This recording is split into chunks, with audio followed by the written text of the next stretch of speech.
El proceso 8000 fue el proceso judicial emprendido contra el entonces presidente de Colombia, Ernesto Samper, bajo la acusación de recibir financiación del narcotráfico para su campaña presidencial.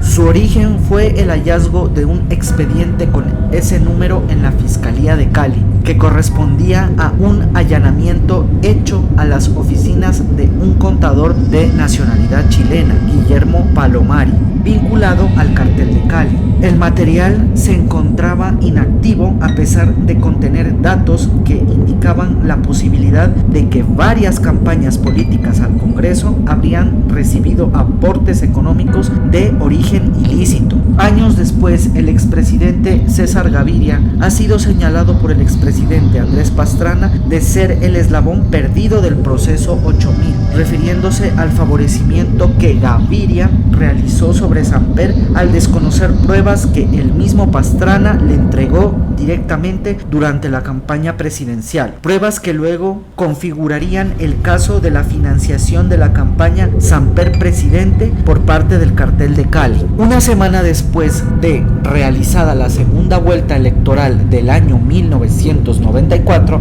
para el periodo presidencial comprendido de entre 1994 a 1998, que definía al futuro presidente de Colombia entre los candidatos contendores Ernesto Samper Pizano y Andrés Pastrana Arango, el entonces presidente César Gaviria Trujillo recibió de Andrés Pastrana Arango unos cassettes cuando realizaba una gira por la ciudad de Santiago de Cali. El presidente César Gaviria remitió los cassettes al entonces fiscal general de la Nación, Gustavo de Grave, quien se abstuvo de abrir investigación ya que su hija Mónica de Grave estaba vinculada a la campaña de Samper. El sucesor del fiscal general, Alfonso Valdivieso, los dio a conocer a la opinión pública el 20 de junio de 1995. Se divulgaron los cassettes de audio en los que el periodista Alberto Giraldo hablaba con los hermanos Miguel Rodríguez Orejuela y Gilberto Rodríguez Orejuela, jefes del cartel de Cali.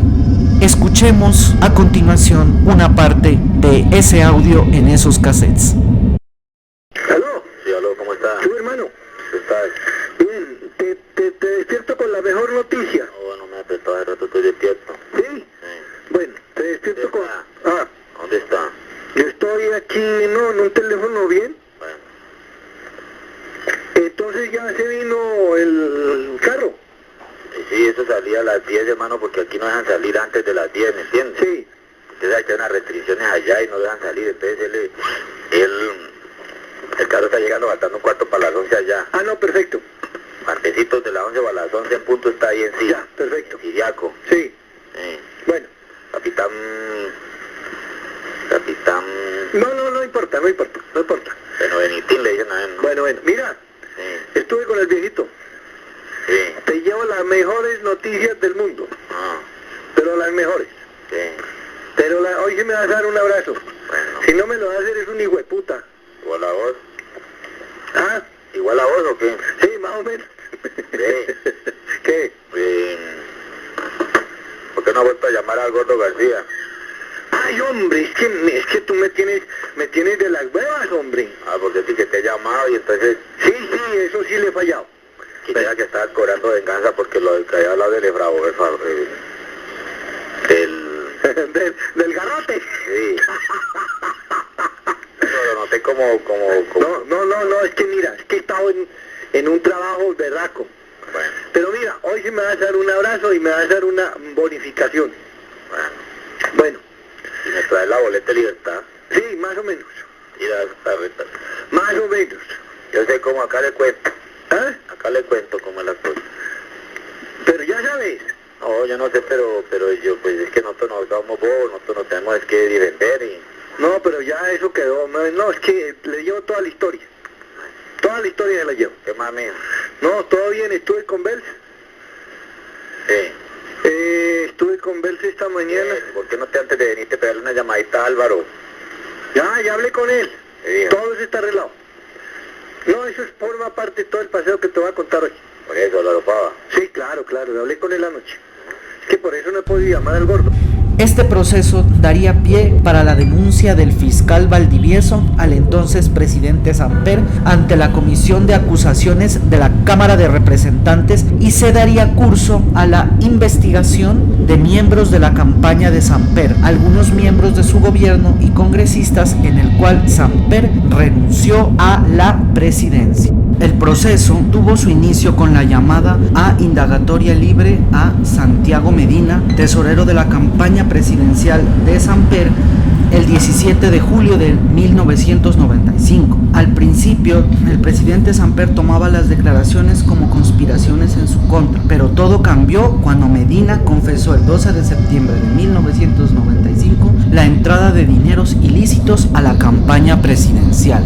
Tan pronto se conoció el resultado de la segunda vuelta, la campaña de Samper se vio vinculada mediante las pruebas presentadas por Pastrana con la mafia, habiendo recibido dineros provenientes del cartel de Cali. Los narcocassettes fueron dados a conocer por el fiscal Valdivieso. Inmediatamente Samper negó su participación, iniciándose un proceso en el que semana a semana las pruebas sobre dicha financiación eran más y más numerosas, siendo llevado por la presión pública a solicitar la apertura de un proceso de investigación cuyos primeros resultados mostraron claramente que todo el cuadro directivo de la campaña estaba relacionado con dicha financiación y cercanía con los narcotraficantes. Con posterioridad, a raíz de unas declaraciones de Santiago Medina, tesorero de la misma, se abrió un largo proceso que terminó comprometiendo al coordinador de la campaña, Fernando Botero Sea, y al propio Medina en una operación quienes efectivamente recibieron, manejaron y utilizaron el dinero en provecho de la campaña y propio. Algunos parlamentarios de distintos partidos involucrados a la campaña fueron igualmente vinculados al proceso. La tormenta política ocasionó reacciones de todo tipo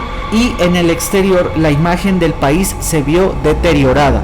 Fueron 4 años en los que Estados Unidos desertificó al país en materia de lucha contra la droga y los señalamientos al gobierno de Samper no se hicieron esperar. Uno de los puntos más importantes dentro de la coyuntura por la investigación de la campaña presidencial fue el momento cuando el gobierno de Estados Unidos, el 1 de julio del año 1996, canceló la visa de entrada a ese país del presidente Ernesto Samper.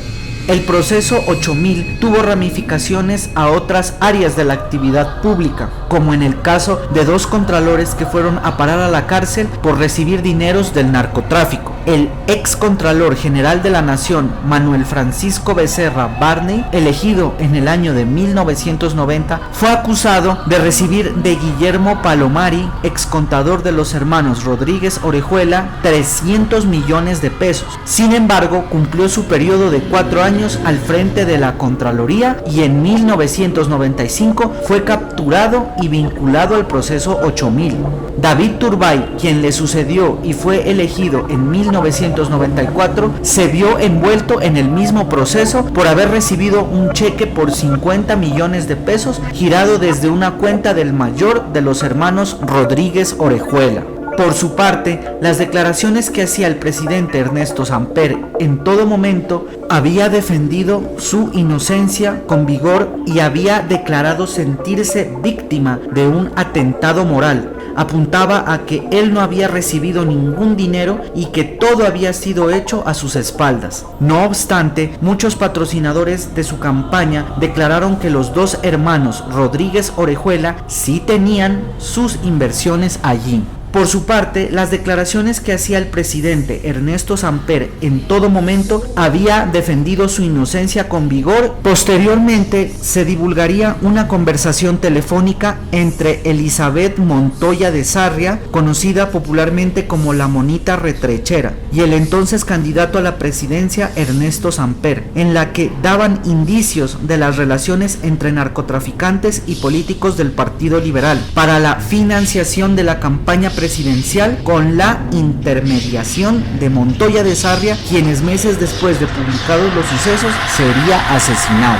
Otras denuncias involucraron a decenas de políticos, periodistas, deportistas y personajes de la farándula, lo que puso al descubierto la profunda penetración del narcotráfico en la vida cotidiana del país. Entre los vinculados al proceso se encuentra el ministro de Defensa Fernando Botero Sea, periodo de 1994 a 1995, hijo del artista Fernando Botero, quien además se desempeñó como jefe de la cuestionada campaña presidencial y que fue tal vez el único de los procesados que cumplió una pena con cárcel a raíz de los hechos investigados. Durante las indagatorias que se le hacían a Santiago Medina, fue vinculado al proceso y fue precisamente Botero quien el 22 de enero de 1996 propinó la estocada final contra Samper, cuando en una ampliación de su indagatoria confesó que el presidente sí sabía. Tras la confesión presuntamente veraz de Fernando Botero Sea, muchos dirigentes del gobierno, como Horacio Serpa, ministro del Interior, continuaron respaldando a Ernesto Samper con la convicción de que una cosa era que el dinero presuntamente hubiera ingresado a la campaña y otra cosa era que el presidente supiera sobre tal ingreso. El martes 27 de febrero de 1996, la Comisión de Acusaciones de la Cámara, en cabeza de su presidente, el congresista Heine Mogollón, decidió abrir investigación formal contra el presidente Ernesto Samper, en una acción sin precedentes en la historia de Colombia. Los 15 miembros de la comisión, después de evaluar las pruebas aportadas por el fiscal Alfonso Valdivieso,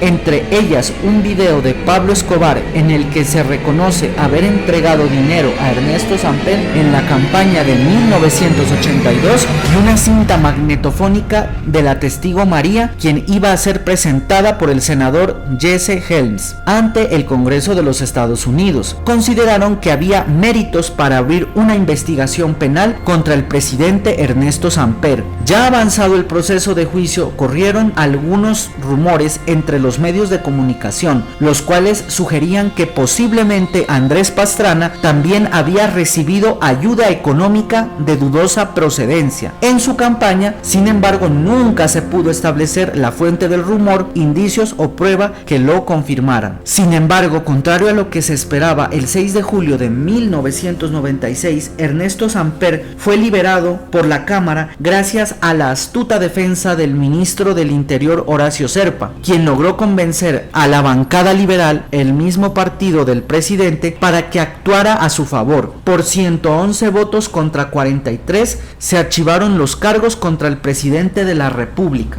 Ni culpable ni inocente, el proceso fue recluido.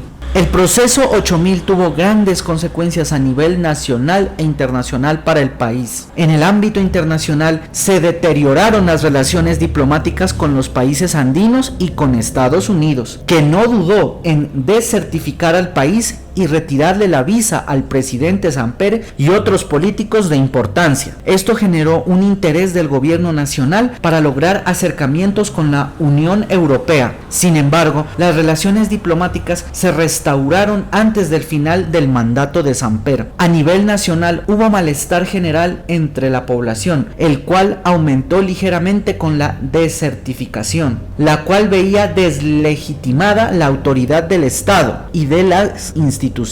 Ocurrieron grandes marchas tanto a favor de Samper como en su contra, pidiendo su renuncia. El 28 de mayo de 1996 tuvo lugar una marcha efectuada por varias organizaciones estudiantiles con el fin de pedir la renuncia del presidente Samper y de sus más cercanos colaboradores. En esa marcha se empleó una carroza en forma de elefante, en alusión a la declaración del cardenal colombiano y arzobispo de Bogotá, Pedro Rubiano Sáenz, cuando sostuvo que el hecho de que el presidente Samper no se hubiera dado cuenta del ingreso de grandes cantidades de dinero del narcotráfico a su campaña presidencial de 1994 era como si un elefante se mete en tu casa y tú no te enteras, la cual cargaba 8000 mogollas, un pan tradicional colombiano. Como forma de burla del proceso y el juez del mismo, el congresista Heine Mogollón, las cuales fueron lanzadas al paso del congresista prevista a su llegada al Capitolio Nacional, en dicha marcha se acusaba a Mogollón de ser aliado de Samper e intentar arruinar la investigación. Luego de atacar al congresista, la marcha se enfrentó con un grupo de personas que apoyaba a Samper, quienes destruyeron parcialmente la carroza. El dirigente conservador Álvaro Gómez Hurtado mantuvo una actitud muy firme en contra del escándalo a través de sus columnas del periódico El Nuevo Siglo. Igualmente, bajo su última reconocida frase, el presidente no se cae pero tampoco puede quedarse, Gómez fue asesinado a las 10:20 de la mañana el día jueves 2 de noviembre del año 1995 en Bogotá, víctima de un atentado cuando salía de las instalaciones de la Universidad Sergio Arboleda, donde dictaba la cátedra de Historia Política y Constitucional de Colombia. Señalados Samper y sus colaboradores en repetidas ocasiones por importantes criminales de la época, hoy sometidos a la justicia como autores intelectuales del magnicidio. En el año 2013, cuando el expresidente Pastrana lanzó su libro Memorias Olvidadas, hubo un rifirrafe entre los expresidentes Ernesto Samper Pizano, Andrés Pastrana y César Gaviria. La pelea se dio origen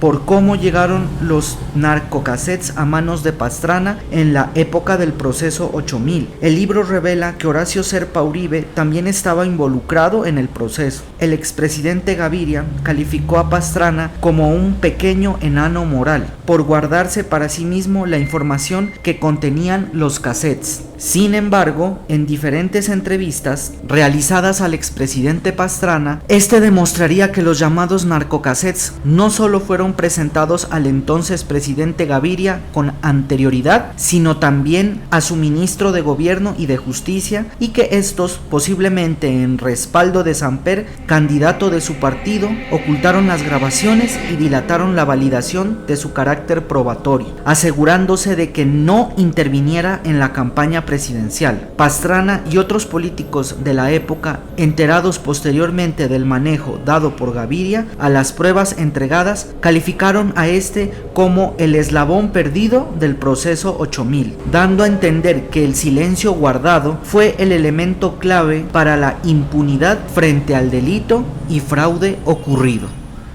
Si este video te gustó, por favor suscríbete a mi canal, dale like, activa la campanita para obtener notificaciones cuando subo material. Añádete a mis redes sociales, a Facebook, a mi página en Facebook Illuminatus86, sígueme a través de Twitter. A través de estas redes sociales es donde informo el contenido que voy subiendo a YouTube. Si tienes alguna sugerencia de algún video o de algún tema, házmelo saber en la caja de comentarios. Te ha hablado Illuminatus86 y espero que te haya gustado este video. Nos veremos pronto.